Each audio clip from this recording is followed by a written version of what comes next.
sinabi namin na galing po sa kanya yung sulat na yon, sinabi namin na yung 45, hindi po nanggaling sa amin, nanggaling po sa LRA, at yung sinabi na rin ni Lead Prosecutor Tupas na yung hindi 45 po, base dun sa subsequent events na nangyari, ang kay Chief Justice Corona.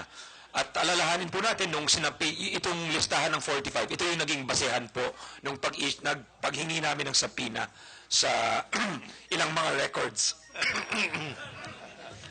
Pasensya na po, pasensya na. So, nung panahon na yon, wala pa tayong SALN at meron pa tayong 2.4. So, kasi yung gusto namin noon, ipakita na yung ilang ari-arian dun sa listahan ng 45 na nakapangalan dun sa relatives o kamag-anak ni Chief Justice, may basehan naman po sa batas yun na i-trace back natin yung pag-aari nun. Dahil kitang-kita naman po natin dun sa ebidensya na prinesenta ng BIR, wala pong kapasidad yung ilang nakapangalan dun na bumili nung ganong klaseng ari-arian. So kami, nandun pa rin kami sa teorya namin na karamihan po nung lupain dun ay kay Chief Justice pa rin ho yung iba doon, kahit nakapangalan po sa iba. Yun naman, nakapangalan pa rin kay Chief Justice, yung kay Mr. Vicente. Ang teorya po namin ay sa kanya pa rin ho yun dahil hindi pa rin nakalipat po sa kanya yon. At sa batas, ang tingin po ng batas ay yung pagre-rehistro noon sa pangalan nila ay notice to the whole world. Ang tawag sa batas doon, notice to the whole world. Pinapaalam po sa buong mundo na ang may-ari ay si Chief Justice Corona. Yung sinasabi nilang deed of sale, na questionable po yung notarization between Chief Justice Corona and Mr. Demetrio Vicente, ay valid between the two of them. But as to third parties, as to the whole world, ang recognized owner po ay still si Chief Justice Corona po. So, any questions po sa amin? Thank you. Si Manong, sa likod, nagtaas ng kamay. Yung nag-ayos ng camera. Hindi, wala bang tanong, Manong? Kala ko nagtaas ka eh. Sir, but di in-argue kanina na your accusation naman is not about the number, but if these properties are disclosed at a proper time in the SALN, but walang nag-argue ng ganun for the prosecution? We need to hire another counsel, no, from Manila Times. Sa tingin namin, hindi naman kailangan na i-argue yun, no? Kaya nga inadmit na lang ng prosecutor yung gustong mga gustong ipatunayan ng defense counsel dahil hindi naman relevant na yung usapin ng ilang bang mga properties ang pinag-uusapan natin. So inadmit para mabilis po yung pagtakbo, pero kung titignan nga po natin patuloy pa rin pumupunta sa mga issues na sa tingin po namin hindi ganun ka importante. Pero yan yung teorya po ng depensa, hindi po natin question yung teorya nila. Tsaka parang nakikita namin, no, agree naman kami doon. But since Monday of last week, talagang yung aming intention talaga is if there's any matter that we'd like to admit to already or stipulate on the matter, let's stipulate to it.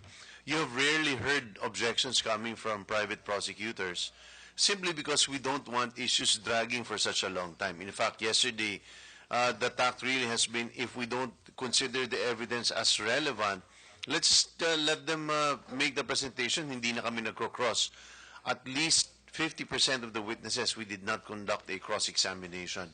So, just to answer your question is, like as we said, it only takes one property for us to establish betrayal of public trust under Article 2, meaning it only takes one form of falsity by not actually declaring a property that you own on the year that you became its owner is enough to be able to establish betrayal of public trust, especially when you look at it alongside the circumstances of other evidence that clearly establish that the omission of these properties are in the same nature why the 31 million was omitted from his SALN. In the same nature also why the dollar accounts were completely not mentioned in his SALN, precisely because it is intended to hide wealth which he cannot justify or is disproportionate to his income. And let's not forget that the law has already made that presumption that as far as the evidence is concerned, he has already accumulated wealth that cannot be justified and the law considers as ill-gotten. nililigaw nila yon by simply saying, o kita nyo naman po yan, na ganito ang sinasabi nila, ganito dapat. So, 5 na lang or 21 na lang. In the same breath, sasabihin din nila, you accuse the Chief Justice of failing to mention yung acquisition cost. Ganyan din naman ho, yung ibang mga public officials. So, ganun po ang kanilang laro. What they want to do is not to defend the Chief Justice, but to tell everybody that everybody else is equally guilty. That's obviously not a defense in impeachment proceeding. Sir, your reaction regarding dun sa tingin ng ibang senator judges na it's either you are misleading the public with the 45 properties or you are just parang hindi nyo sinala ng maigi yung documents na present nyo. Well, unang-una, hindi naman kami nagmi-mislead dahil hindi naman present yung other properties as evidence. Yun ang kailangan maging klaro, no? We never presented the other properties as evidence to the court. So there was no intention to mislead. The original list came from the LRA. We wanted to request a subpoena in order to study this list, these titles more carefully. The court issued the subpoena, so we were able to study it, and then we did not present the titles that were not needed, no, in our case. Lalo na nung usapin nung yung 2.4. Nung tinanggal pa yung 2.4 dahil sinabi nga these titles were already canceled.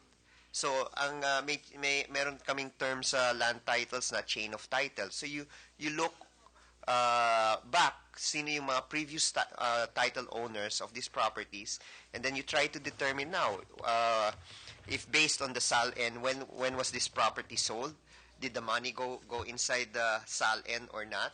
To try to prove ill-gotten wealth, no? So ito yung mga usapin na nawala nung 2.4 natanggal po ng impeachment court. Sir, bakit was there no attempt to clean the list when you got it from LRA? Well, Again, going back to the same point that I made, kailangan tignan yung chain of title, no?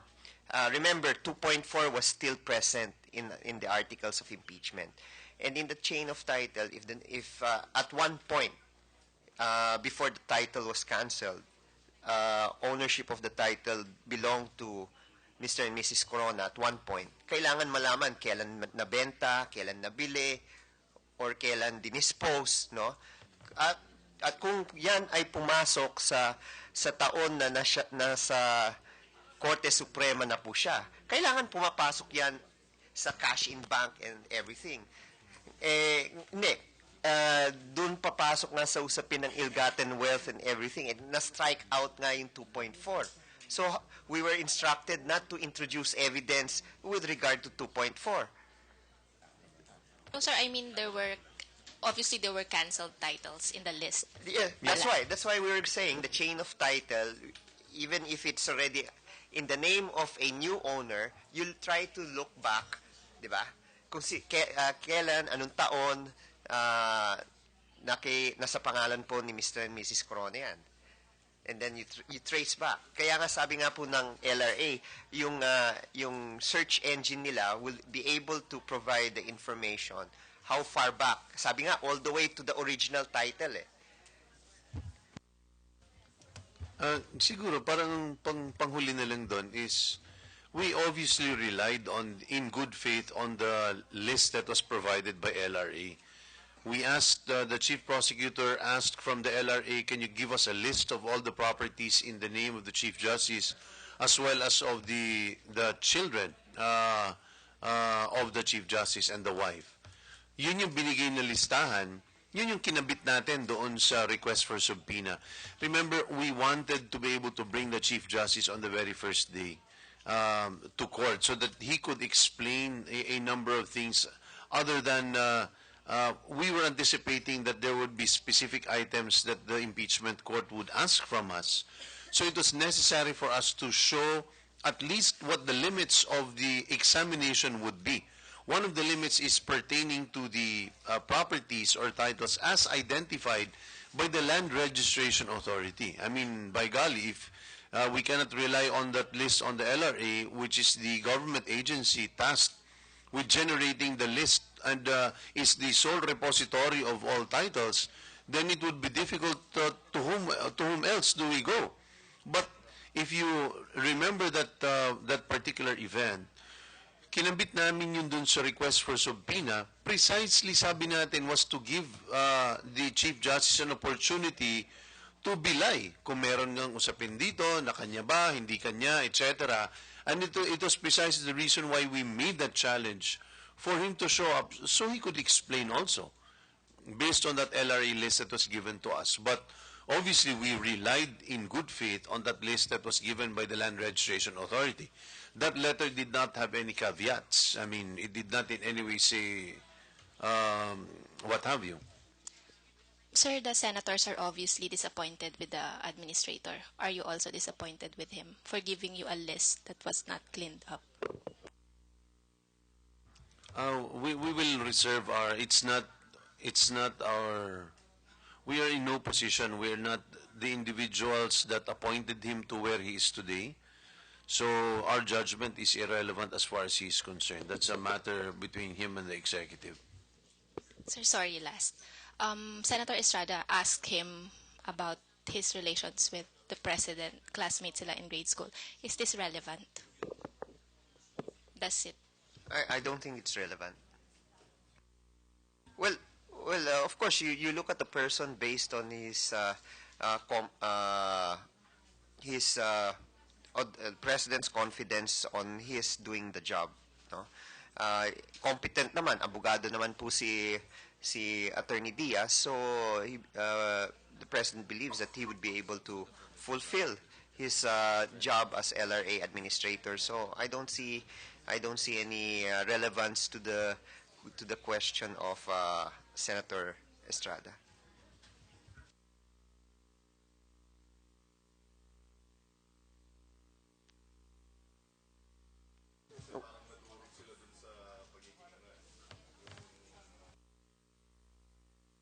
Activity do sa hindi man lang chinek yung inirelease yung mga dokumento. Nakababa ba o nakahina ba sa inyo yun?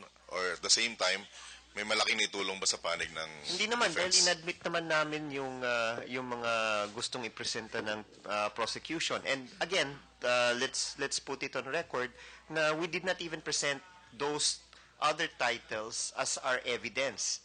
No? So on our part, we did not present it officially to the court to have it part of the evidence of the prosecution. So hindi naman humina. Iba yung usapin na sinubmit namin as part of our exhibits yung mga titulong canceled, and we were still asserting that this belongs to Chief Justice Coron. Ay hindi naman eh. So walang effect. Follow-up, sir. Hindi ba kayo kinabahan or are you expecting na ganyan na mangyayari sa testimonya ni Administrator ngayong araw na to? Well, wala naman kaming kaba eh. Sasabihin lang naman po niya yung anong talaga nangyari. Tinawagan siya ni Congressman Tupas, gumawa siya na listahan, yun lang. Wala nang iba.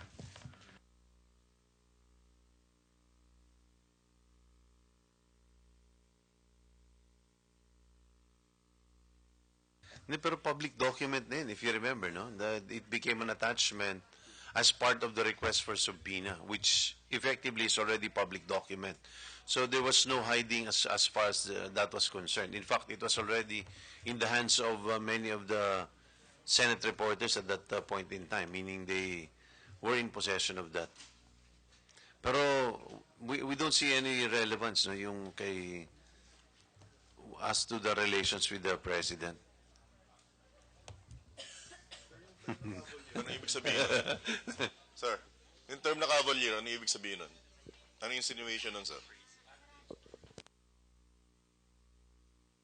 Naging kampante. Parang medyo walang pakialam. Parang careless lang or carefree, yun, kampante, yung kumbaga hindi ka concerned man lang, you have a very cavalier attitude. Use an example, yung anak mo malandi, parang you seem to have a cavalier attitude, you're not concerned about, parang ganun. Lalo kung lalaki yun. Johnny Banez, DZMM. Okay, maraming salamat. Magandang gabi po. 3 days to go? 2 days to go? Ha? Sige po.